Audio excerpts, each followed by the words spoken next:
Assalamualaikum warahmatullahi wabarakatuh. Halo, apa kabar adik-adikku semua? Semoga kalian selalu sehat dan tetap fokus menghadapi persiapan UTBK 2021.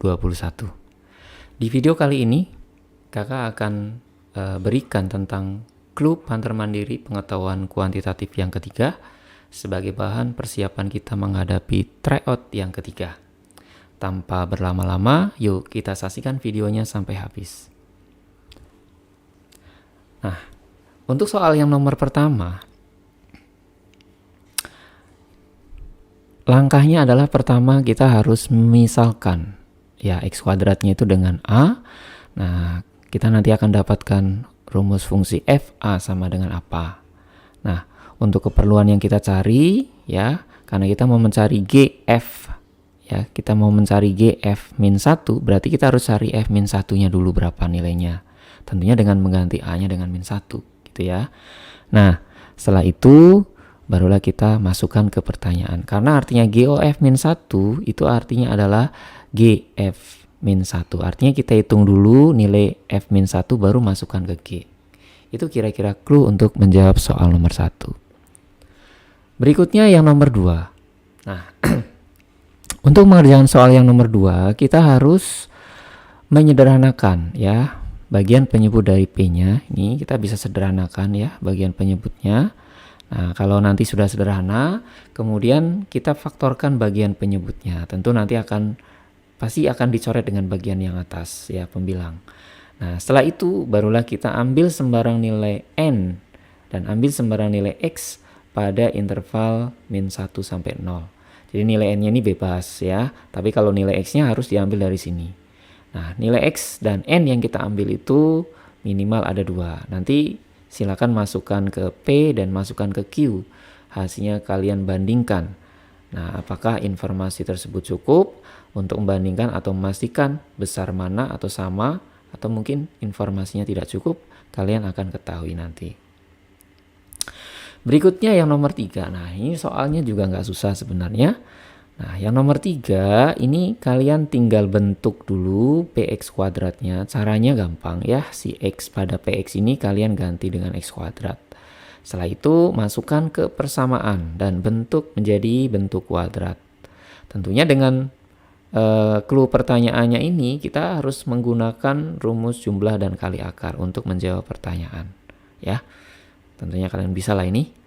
Berikutnya nomor 4. Nah, ini tentang simetri putar dan simetri lipat ya. Kakak ingatkan kembali apa itu simetri lipat, apa itu simetri putar. Jadi simetri lipat adalah jumlah lipatan yang membuat suatu bangun datar terbagi menjadi 2 bagian yang sama besar dan berimpit. Ya. Kemudian simetri putar adalah jumlah bangun menempati bingkainya semula jika diputar 1 putaran. Nah, contohnya nih kakak punya persegi panjang ya. Kalau kakak lipat ke bawah, kakak lipat ke samping, itu nanti dia akan berimpit ya dan terbagi 2 sama besar. Nah, itu tandanya persegi panjang ini mempunyai 2 simetri lipat. Kemudian simetri putarnya. Kalau kakak putar 1 putaran, nah ini setengah putaran ya, dia menempati bingkainya tuh. Ya kan 1. Kemudian diputar lagi, nah dia akan kembali menempati bingkainya. Jadi dalam 1 putaran itu persegi panjang itu menempati bingkainya 2 kali. Ya, bingkainya semula sebanyak 2 kali. Makanya dia disebut mempunyai 2 simetri putar. Nah, kalian nanti bisa cek satu persatu mana saja yang minimal punya 2 simetri putar dan 2 simetri lipat. Ada berapa bangun. Berikutnya nomor 5 ini juga mudah sekali ya. Nomor 5 kalian tinggal ingat-ingat kembali kalau kita menurunkan fungsi komposisi. Artinya kalau fungsi yang di dalamnya ada fungsi lagi ya. U itu adalah suatu fungsi dalam X. Caranya cukup turunkan kemudian nanti dikali dengan turunan dalam. Nah, tentunya di sini U-nya itu nanti kalian misalkan adalah X kuadrat min 3. Nah, setelah dapat F aksen, kalian tinggal masukkan sesuai yang ditanyakan. Ya, ini kan kita mau diketahui G aksen 2, kalian tinggal masukkan aja 2-nya menggantikan semua X, tentu akan langsung dapat F aksen 1. Itu untuk clue yang nomor 5. Berikutnya untuk clue yang nomor 6. Nah, Ini simbol dari determinan ya, kalau mutlak itu ya artinya adalah simbol dari determinan. Nah, tanpa kita mencari matriks x pangkat 3 min 2x kuadratnya, kalian sebenarnya bisa dengan mudah mendapatkan nilai determinan ini. Caranya adalah kita faktorkan ya, keluarkan x kuadrat. Nah, tentunya karena kita punya sifat determinan ya, jadi kalau kita disuruh mencari determinan dari x kuadrat kali x min 2i, kalian tinggal cari determinan x kuadrat dan cari determinan x min 2i. Keduanya nanti tinggal dikalikan. Nah, tentu untuk mencari determinan x kuadrat, kalian tinggal cari determinan x, hasilnya dikuadratkan. Untuk mencari determinan x min 2i, kalian harus cari dulu matriksnya, kemudian dideterminanin. Nah, tentu ini akan lebih cepat mengerjakannya, oke? Saya kira kalian bisa. Oke, kakak lanjut. Untuk yang nomor 7, clue-nya adalah, nah, di sini ada 3 bilangan ya. Tentunya kalau awalnya rata-ratanya adalah 12, maka sigma x per 3 sama dengan 12. Nah, dari sini kalian akan dapatkan nilai dari sigma x atau jumlah nilainya ya. Nah, karena di sini katanya ada data yang diganti ya. Misalkan yang diganti adalah P gitu ya. Kemudian kata diganti di sini itu maksudnya nanti adalah sigma X-nya akan berkurang P. Nah, kemudian diganti dengan 15 berarti ya bertambah 15. Artinya sigma X-nya berkurang P bertambah 15. Nah, nanti kalian tinggal bagi 3, kemudian rata-ratanya bertambah 3 jadi berapa? Ayo, mula-mula 12. Nanti kalian akan dapat si P-nya itu. Ya, adalah bilangan yang diganti tadi. Oke, nomor 8. Nah, nomor 8 ini adalah soal tentang bahasa Panda ya. Kita harus tahu tentang bahasa Panda ini. Kalau misalkan ini ada G sama dengan 3, ini maksudnya adalah kita harus terjemahkan urutan abjadnya lagi ya. Terlebih dahulu kita buat abjad dari A sampai Z terurut gitu ya. Kemudian yang ditanyakan juga kita buat, nanti kita terjemahkan. Nah, apa artinya G sama dengan 3? G sama dengan 3 ini artinya adalah huruf G nanti dibacanya sebagai huruf ketiga dari alfabet. Nah, huruf ketiga alfabet itu huruf apa? Tentunya kalian tahu. Jadi, huruf G-nya itu adalah nanti startnya dari G sini ya. Huruf G-nya itu huruf ketiga dari alfabet, berarti C. Nanti ke kanan kalian tinggal urutin aja. Habis siapa? D, E, dan seterusnya. Nanti setelah selesai, nanti sampai habis, nanti muter ke A gitu ya. Terakhir sampai Z. Nah, tentunya Z nanti posisinya ada di F. Nah, kalian tinggal terjemahkan nih masing-masing hurufnya, X, Y, R, X, Y, O, dan seterusnya. Kalian nanti akan dapatkan apa maksud pertanyaannya. Dan tentunya kalian juga harus terjemahan PG-nya. Gitu ya. Oke. Berikutnya nomor 9. Nah, kalau mendengar pertanyaan apakah, tentunya kan jawabannya adalah ya atau tidak ya, gitu ya, ya atau tidak. Jadi nggak boleh ya dan tidak sekaligus, tapi salah satu aja.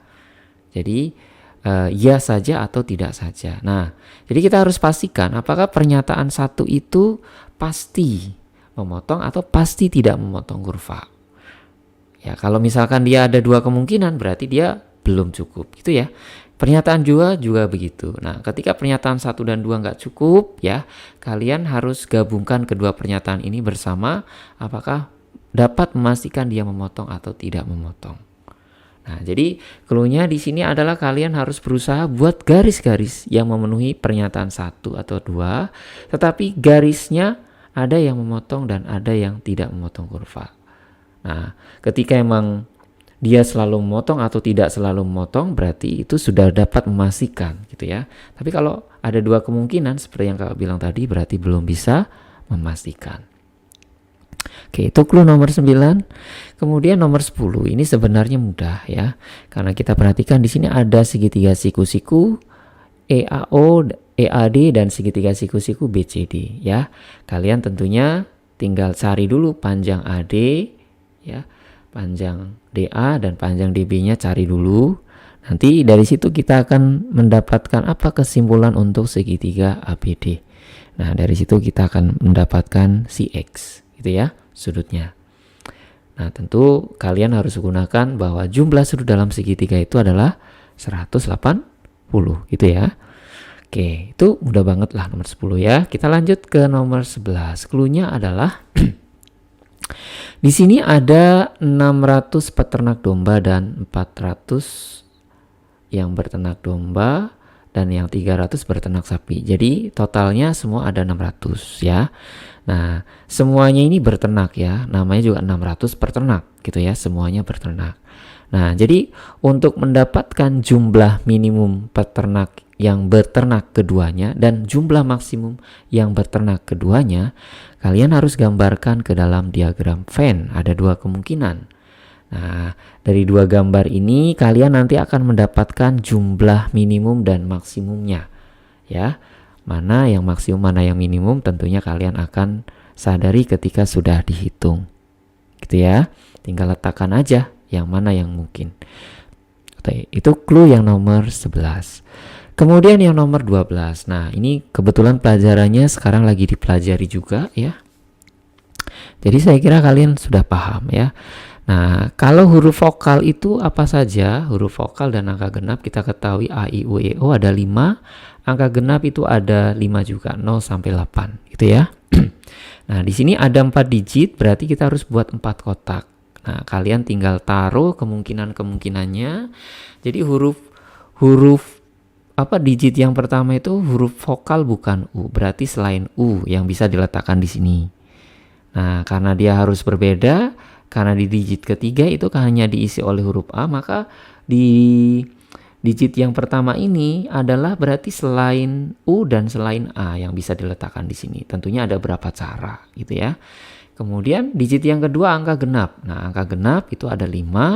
Nah, karena kebetulan di digit yang kelima ada angka genap juga, nantinya kalian harus pisahkan jadi 2 kotak ya. Jadi nanti untuk digit yang keduanya adalah angka genap yang beririsan, misalkan 2, 0, 2, 4, dan digit keduanya kalian buat juga untuk angka ganjilnya gitu ya, 1, 3, dan 5. Nanti kalian pisahkan 2 kotak ya, supaya nanti lebih jelas ya. Oke, karena ini harus berbeda ya digit-digitnya. Oke, itu clue yang nomor 12. Berikutnya nomor 13, ini mudah sekali ya teman-teman.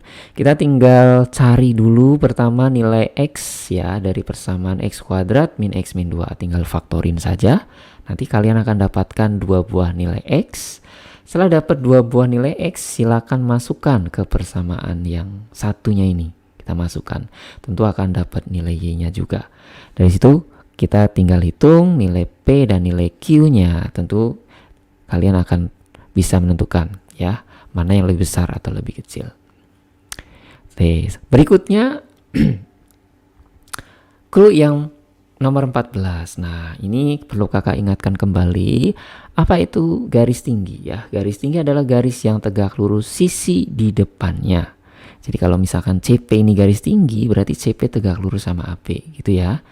Kemudian garis bagi adalah garis yang membagi sudut menjadi 2 sama besar.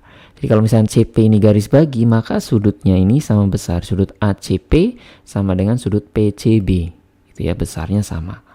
Itu kalau dia garis bagi. Kemudian garis berat adalah garis yang membagi sisi di depannya menjadi 2 sama panjang. Jadi kalau CP ini garis berat, maka AP panjang AP sama dengan panjang PB gitu ya. Nah, karena di sini dia adalah segitiga sama sisi ya, nanti ada keistimewaan ya. Untuk sembarang segitiga nih ya, ketiga garis berat atau garis bagi itu berpotongan di 1 titik. Nah, di gambarnya ini sudah diketahui mereka bertiga ini garisnya berpotongan di 1 titik. Maka secara otomatis nanti ketika CP disebut garis bagi, maka yang lain juga disebut garis bagi.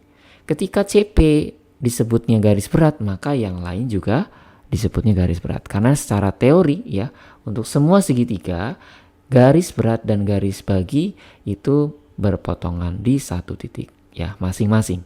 Ketiga garis beratnya berpotongan di 1 titik, ketiga garis baginya juga berpotongan di 1 titik. Plus clue-nya adalah kalau ini ada ternyata segitiga sama sisi, maka ketiga jenis garis tersebut berimpit. Jadi ya garis tinggi sama sebagai garis berat, sama seperti garis bagi gitu ya. Nah, pertanyaan berapa panjang AP? Tentunya kita membutuhkan kepastiannya. CP itu adalah garis berat atau enggak. Nah, silakan dicek masing-masing pernyataan. Oke, itu clue yang nomor 14. Kemudian untuk clue yang nomor 15, nah ini kakak gambarkan saja supaya kalian lebih nanti memahami ya. Ada parabola gambarnya, kemudian ada garis. Ya, garis ini emang tidak berpotongan dengan parabola. Kemudian ada garis Y sama dengan 4. Nah, ini garisnya berpotongan. Nah, silakan gambarkan titik-titik P-nya, titik P, Q, dan R-nya. Kalian nanti akan bisa menyimpulkan apakah bisa menentukan koordinat titik R atau tidak, gitu ya. Dari pernyataan 1 dan pernyataan 2. Oke, itu clue yang nomor 15. Kemudian yang nomor 16. Nah, soal seperti ini sering ya di pengetahuan kuantitatif ya. Tentunya dengan melihat di sini clue-nya adalah ada kata kecepatan ya. Kita harus menggunakan hubungan yang setipe dengan hubungan antara jarak, kecepatan, dan waktu. Tentunya rumusnya apa kecepatan? Kecepatan rumusnya kan V sama dengan S per T gitu ya. Nah, cuman di sini istilah jarak itu nanti diganti dengan banyaknya huruf. Nah, kalian nanti dapatkan dulu ya kecepatannya A ya. Kecepatannya A berapa, bagian dari kecepatannya B, nanti tinggal dimasukkan gitu ya. Nah, nih. Oke, itu dia clue tentang Panter Mandiri pengetahuan kuantitatif yang ketiga. Mudah-mudahan bermanfaat, tetap semangat mengerjakannya.